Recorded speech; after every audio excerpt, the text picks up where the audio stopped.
play into this conversation? We're talking about fuel enhancement and the idea of for different weather conditions or whatever, that enhancer can help performance that way, and then plus just sheer extension of mileage and stuff like that, an economic solution. Patty, you're a work from home business person, and just want to see what your thoughts are, Patty, on this concept, this product of the marketplace, that we can get more miles per gallon. Do you have any experience with it, or where are you at with this whole product concept? So I came in the middle of this, and Dee, I applaud you for your efforts along that line. I also applaud you as well, and what you're doing about the trafficking. If I may relate it to animals, animals can't help what happens. And I think in particular about French bulldogs and what they go through to get pregnant. It's disgusting. It really is disgusting. The animals can't help themselves, and they're put through a lot. A lot of them are put through a lot. Yep. They are, yes, and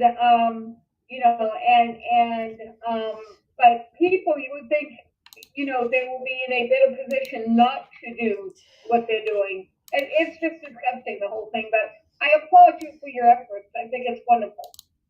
Thank you. As far as the pets, we just voted, our county commission here in Las Vegas voted today to outlaw pet stores that sell dogs, cats, rabbits, pot-bellied pigs. Oh. So we have so many dogs and cats in our shelters. I mean, my dogs are all shelter animals, and we can't keep selling pets to people and never taking any responsibility. Mm-hmm. The other thing about Kurt was talking about is when you have a vehicle that's got a wheelchair lift, and it may not be a brand new Mercedes, and it's got an old engine. And if you've got an engine that's going to be breaking down in the middle of nowhere, you're trying to help somebody, especially in Phoenix when it's 110 degrees, XP3 helps prevent that. And if you can't afford, going to get your registration, your smog check, your emission check, and your vehicle won't pass it, you're going to spend an extra $100, $200 to have somebody tune it up, when all they really do is very minimal, because your money's gone. And so we save money more than just for mileage, and it's maintenance free, what you want. You don't want to have maintenance because your car's been neglected, not through your own neglect, but because of the garbage that they're forcing our vehicles to use, like the ethanol and the biofuels. So it's always going to save you money with it. And the product itself is very inexpensive. It's cheaper than anything you can buy as a fuel additive in an auto parts store. And it's good for the environment. Thank you for all of that. I applaud your efforts. And Dee, just for the record, in terms of pet stores, banning pet stores, where are you located? Las Vegas, Nevada. Okay. Good to know. It just voted and passed it. And my daughter she does work for Golden Retrievers Rescue, and she's a happy camper. Good. Very good. So now I have to ask, I know Dee said you have pets as well. What do you have? Oh, we just got a little rescue dog named Sally. She's about 16 pounds, mix of a Chihuahua and a Terrier. She runs the house. As she should. So Patty, what do you have? Behind me, I have two kitties, and I have what was described as being a mix, a hound mix. She's actually a Rottweiler mix. But then, what do I know about neighbors? Yeah, they're all rescues. I wouldn't have it any other way. You know, I'm glad that they are outlawing and banning the pet stores because we do not need any more pets running around that don't have decent homes. So I think it's terrific. Yeah, we're blessed here to have a rescue as well. So ours is about a 40-pound girl from I believe it was Mississippi. I had to think for a second there which state she came up from. So yeah, pets make such an impact in our lives, don't they? Oh, they sure do. And Minnie is adorable. I love Minnie. Yeah, she's our favorite. So, and Dee, you said that your daughter works with a lab rescue then. Golden retriever. Golden retriever, sorry.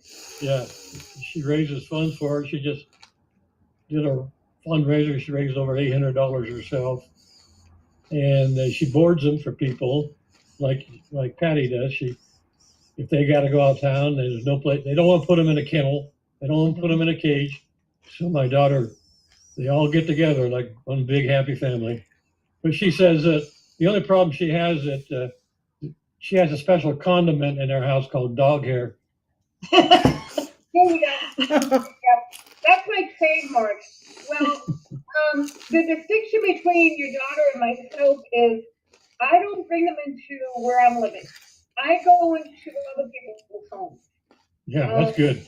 Yeah, because I don't want to set myself up as a kennel. Yeah, regulated by the state for doing so. Yeah, I go into other people's homes. Yeah, pets make such a difference in our lives. I even think with service animals. We've got several friends that have service animals as well. And I don't know, do either of you have much experience with or exposure to friends or acquaintances that have service animals as well? No, I don't, not really. Of course, there's been a lot of controversy. People are using their dogs just to get good seats on the airplanes. There's always somebody going to abuse the system. Right. I know there's always that kind of thing that comes up, which is unfortunate because they make it rough for those that actually need the assistance. Right. The first pet I ever took care of professionally was a hearing guide dog. And I have sat in and taken care of service dogs at various times. I love how they open refrigerators. And yeah, that was my first experience was with the hearing guide dog. And yeah, they do a great service for everybody. So yeah.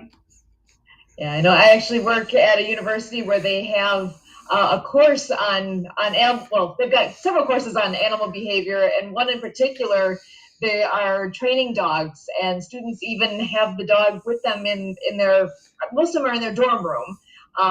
In general, obviously, pets are not allowed on a campus, but this is a special program where they're able to do some training, and some of them, I know some of those students are looking forward to in their future careers to be able to train service dogs of whatever fashion, because there's such a variety of needs that people have. I know that they end up being trained specifically for what a person needs.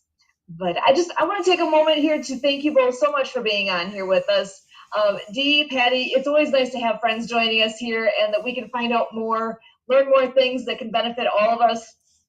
So on behalf of Kurt and Emily and myself, my name is Sue Roskoff, and for all of us here at AbilityMKE Now, as always, we thank you. Glad to be here. Thank you.